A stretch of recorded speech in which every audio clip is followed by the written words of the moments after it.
souhaitons pour cette 24e édition de la Semaine européenne pour l'emploi des personnes en situation de handicap faire un jalon fort sur notre expérimentation que nous menons depuis plusieurs années pour l'intégration dans l'emploi durable des personnes autistes. Début 2018, la direction du CEA Grenoble, dans sa stratégie de responsabilité sociétale, décide de regarder comment on pourrait recruter des CDD. Après plusieurs années de multiples actions en faveur de l'intégration des personnes en situation de handicap, mais sur des déficiences motrices ou sensorielles, nous avons décidé de nous préoccuper de la neurodiversité des handicaps dits invisibles. Pour démarrer ce projet de recrutement, nous n'avions que très peu d'infos sur le monde de l'autisme. Nous avons donc confié à Lorraine Ferrandez, particulièrement informée sur ce sujet-là. Cette expérimentation initiée en 2018 en Isère permet de fédérer les acteurs locaux de l'emploi inclusif et d'innover sur le champ de la diversité à travers un groupe de travail hétéroclite. Ce groupe de travail, dont les membres ont une grande connaissance du monde de l'autisme et du handicap psychique, se veut novateur dans l'intégration et le maintien en emploi des profils neurodivers. Jean-François Dufresne et Lénie Gors sont donc venus au CEA Grenoble pour présenter à tous les acteurs, ligne RH, ligne managériale, ligne sociale, qu'est-ce que c'était l'autisme. Et ils avaient un outil assez intéressant pour le CEA qui était d'étudier la faisabilité des métiers du CEA qui pouvaient correspondre à des profils autistes. Les autistes, il faut les accompagner. Alors il faut les accompagner à tous les niveaux.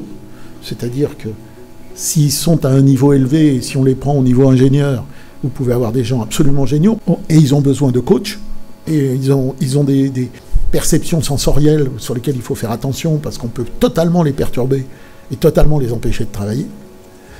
Si c'est des autistes plus sévères, il faut les accompagner. En parallèle de cette action, sous l'impulsion de Vanessa Gauthier, chargée de communication au CEA Grenoble, qui souhaitait recruter un CDD en situation de handicap, nous avons rencontré Fabrice Autissier et Rachel Jean-Pierre qui initiaient une formation digitale, en digital, pour justement des personnes autistes. Nous avons donc demandé à Delphine Quiret, psychologue de l'association OVA, de venir sur place et de commencer à sensibiliser, voire à former nos équipes à l'intégration de cette nouvelle recrue. Le 21 janvier, tout le monde est formé, tout le monde est prêt à l'accueillir, il y a du boulot, il y a un bureau, il arrive. Au bout de quelques semaines, nous nous rendons très rapidement compte que ça ne va pas. On étudie la situation et en fait on s'aperçoit que malgré tous les efforts qu'on avait mis dans l'entreprise, on avait oublié un certain nombre d'acteurs. On ne s'était pas rendu compte de l'importance de la famille, des assistantes sociales, du monde médico-social. L'entreprise toute seule, avec ses acteurs, ne pouvait pas s'en sortir quand il y a un problème qui arrive et qu'on n'arrive pas à l'étudier, puisque justement la personne n'est pas en situation, en capacité de nous raconter ce qui se passe comme problématique. Fort de cette expérience, nous souhaitons mettre tous les atouts de notre côté. Donc on a lancé 3 choses en parallèle.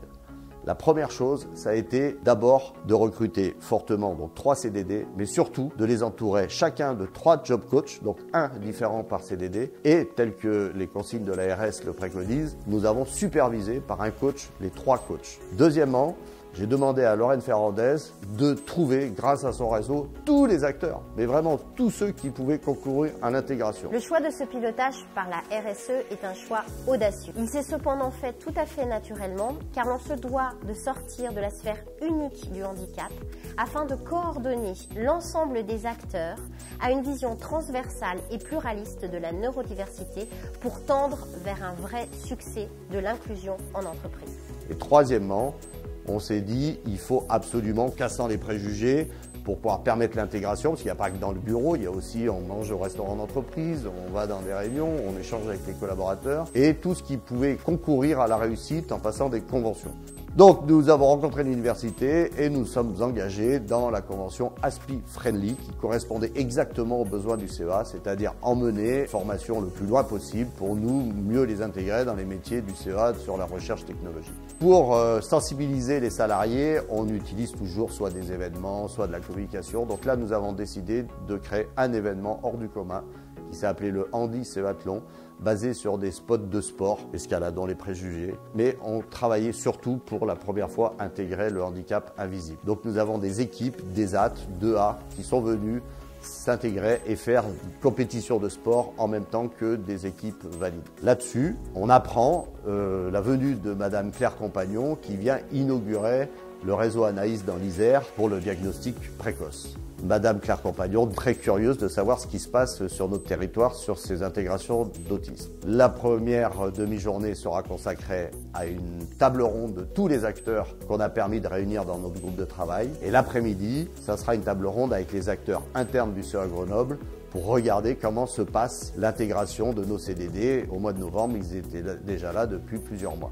Cette journée a vraiment permis de mettre en visibilité notre action. Merci vraiment Madame Claire Compagnon. Grâce à ça, nous avons touché plus de personnes et on en est même aujourd'hui à proposer l'écriture d'un livre blanc à la demande de plusieurs des industriels, des acteurs du médico-social, des administrations, des établissements pour raconter cette aventure. Regardez les freins qu'on a eus et les leviers qu'on a pu actionner. Toujours à la recherche de partager et de mutualiser les bonnes pratiques, nous rencontrons Shamsdin avec sa plateforme Blue Network et il nous parle du projet de Tatiana M sur l'hymne à l'inclusion. C'est assez phénoménal, on ne savait pas qu'en mettant un autiste à la communication, on allait créer autant de réactions et de casser les préjugés. C'est une équipe qui travaille et qui réussit à innover notamment.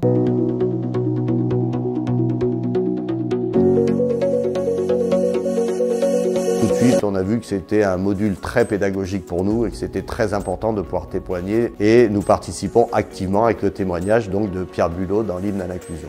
Nous sommes en novembre 2020, ça fait 2 ans et demi que nous avons lancé cette expérimentation. Nous avons encore 2 CDD en cours, ils auront fait 18 mois. Donc il faudra bien sûr raconter l'histoire. On avait dit à Madame la déléguée interministérielle que nous lui donnions rendez-vous quand on aurait fini l'expérimentation. Donc chère Claire Compagnon, nous vous attendons courant 2021 pour revenir au CEA Grenoble. Et je vous propose une journée, les acteurs locaux, où on en est, et l'après-midi de vous raconter l'histoire de cette expérimentation. Et l'idée, c'est vraiment maintenant d'aller tous ensemble et de mutualiser, de se mettre en ordre de bataille pour réussir réellement cette intégration des personnes autistes dans l'emploi durable.